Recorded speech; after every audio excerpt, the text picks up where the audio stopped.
जय जोहार. ऑगस्ट संपूर्ण जगभर साजरा होतोय.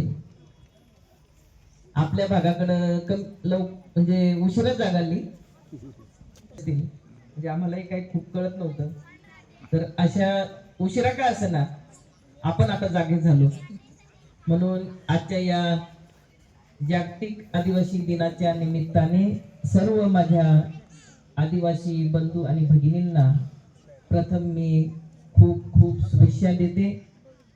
असंच आपण कायमस्वरूपी एकत्रित येऊन असेच कोणाच्याही सुख असेल दुःख असेल आपण सगळ्यांनी मिळून एकत्रित येणं हे सगळ्यात महत्वाचं आहे.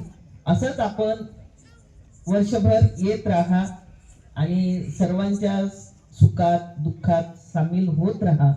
एवढेच मी आजच्या या दिनाच्या निमित्ताने आपल्याला शुभेच्छा देते. आणि आपल्या या कार्यक्रमासाठी आज आपल्या या साक्री शहरातील आदर्श नगर ना द्वारका नगर आणि आपल्या जवळपास ह्या शहरातीलच सर्व भागात आपले जे बंधू भगिनी असतील ते सर्वच आजच्या या कार्यक्रमाला उपस्थित झालेले आहेत.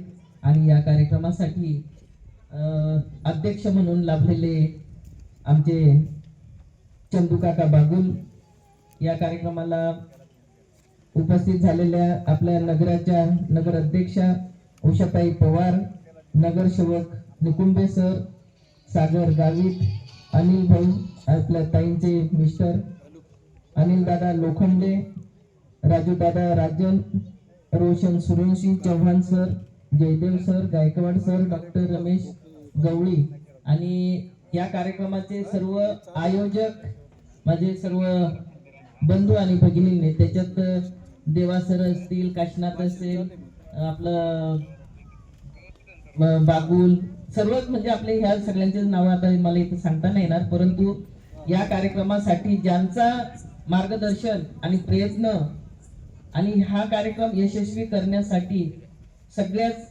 फक्त पुरुषच नव्हे तर महिला भगिनी सुद्धा त्याच्यात खूप मोठ्या संख्येने त्यांचाही सहभाग असतो.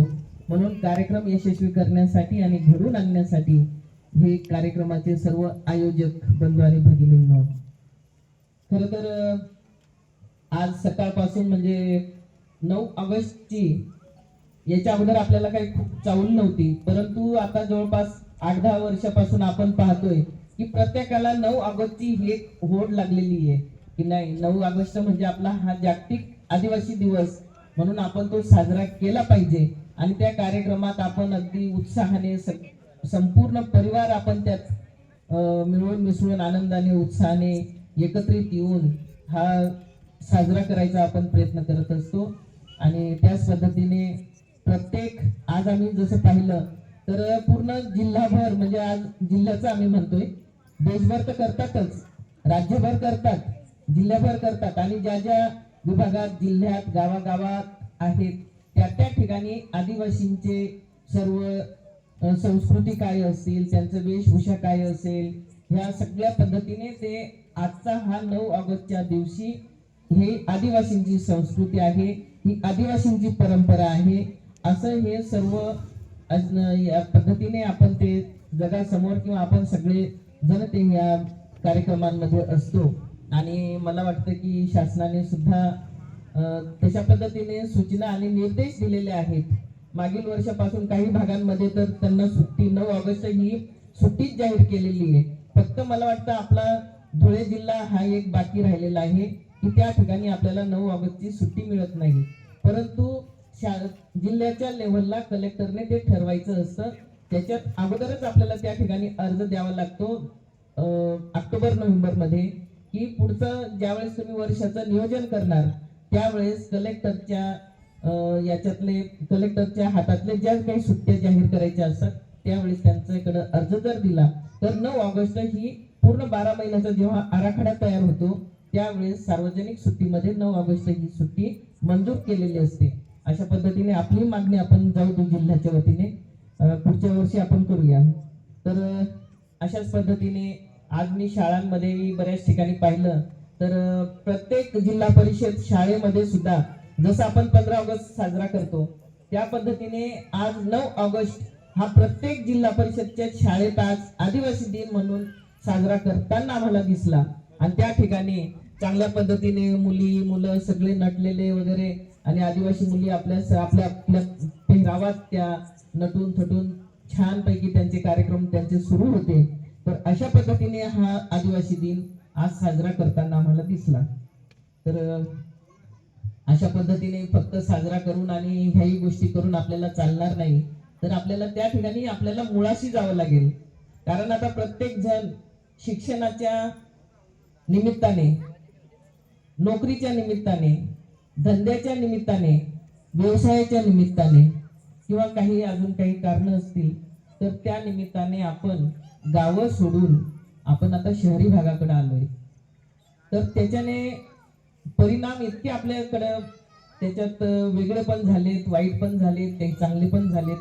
चांगले यासाठी झाले की आपण गाव सोडून आपण बाहेर आलो तर आपले शिक्षण झालंय. शिक्षण आणि नोकरी व्यवसाय या सगळ्या गोष्टी आपल्याला त्या विकासाच्या आज आपल्याला दिसतात. परंतु मागं वळून जर आपण पाहिलं तर मागं वळून पाहिल्यानंतर आपल्याला गावाचं आणि आपलं हे अंतर पडल्यामुळे बऱ्याचशा गोष्टींमध्ये सुद्धा आपल्यात आपण विसरायला लागलोय असं आपल्याला कधी कधी जाणवायला लागतंय. आपण नाही तर मग आपले नातवंड, नातवंडांचे पोरं, अशा पद्धतीने ही पिढी जशी पुढे पुढे चालली त्या पद्धतीने बरेचस आपल्यात अंतर व्हायला लागलाय. आता जर आम्ही आमच्या पिढीपर्यंत पाहिलं किंवा आमच्याही पुढच्या अगोदरच्या आमचे आजी बाबांच्या जर पिढींचा विचार केला तर त्याच्यात आणि आत्ताच्या आपल्या ह्या नातवांपर्यंतच्या ह्या गोष्टी जर आपण पाहिल्या तर खूप मोठी तफावत आज आपल्याला जाणवते. म्हणून आज या ठिकाणी व्यासपीठावर जे जे आमचे बंधू बसलेले आणि समोर माझ्या काही भगिनी असतील तर ही जबाबदारी आपल्याला घ्यावी लागणार आहे. कारण आपल्याला ही संस्कृती, रूढी आणि ह्या परंपरा ह्या आपल्याला जपाव्या लागणार आहे. आपण नाही जपले तर आपली ही पोरांना काहीच नाहीये, त्यांना तर काहीच माहिती नाही. त्यांच्या आजोबांचं नाव देखील त्यांना विचारलं तर त्यांना सांगता येणार नाही. आजीचं नाव विचारलं तर आजीचं नाव देखील आपल्या पोरांना सांगता येणार नाही. आजची ही परिस्थिती अशी झालेली. म्हणून व्यासपीठावरचे सगळेच आपण याच्यात आपली ही जबाबदारी खूप मोठी आहे आणि भविष्यातली ही एक चिंतनाचा विषय आहे. म्हणून आज या ठिकाणी आपण सगळ्यांनी ही जबाबदारी घ्यायची आहे. 9 ऑगस्ट फक्त नाचणं कुदणं हे साजरा करायचं नाही तर आपली ही संस्कृती परंपरा ही भविष्यात पिढ्यानपिढ्या ही कशी कायमस्वरूपी चालत राहील याची म्हणजे हमी किंवा ह्या आपल्या नातवांना ती कळली पाहिजे. याची जबाबदारी आज तुम्ही आम्ही सगळ्यांनी घेतली पाहिजे. एवढंच मला या ठिकाणी कळकळूनच सांगायचंय. कारण आज मागही मी बऱ्याच वेळेस आदिवासी दिनाला जायची. आपला आदिवासी दिन साजरा करायचा तिथं जाऊन पाहिलं तर मग इकडे पुढचा एक डीजे, मागं एक डीजे, तिकडे एक डीजे आणि त्या डीजेच्या आवाजात किंवा त्या याच्यात नाचणारे आणि धुंद असणारे त्यांना धड पावलावर पाऊल पण टाकता येत नाही. अशा पद्धतीने असेल तर मी 2 वर्षापूर्वी खरंच मला खूप म्हणजे वाईट वाटायचं की आदिवासी दिन म्हणून साजरा करायचा की ह्या अशा पद्धतीने साजरा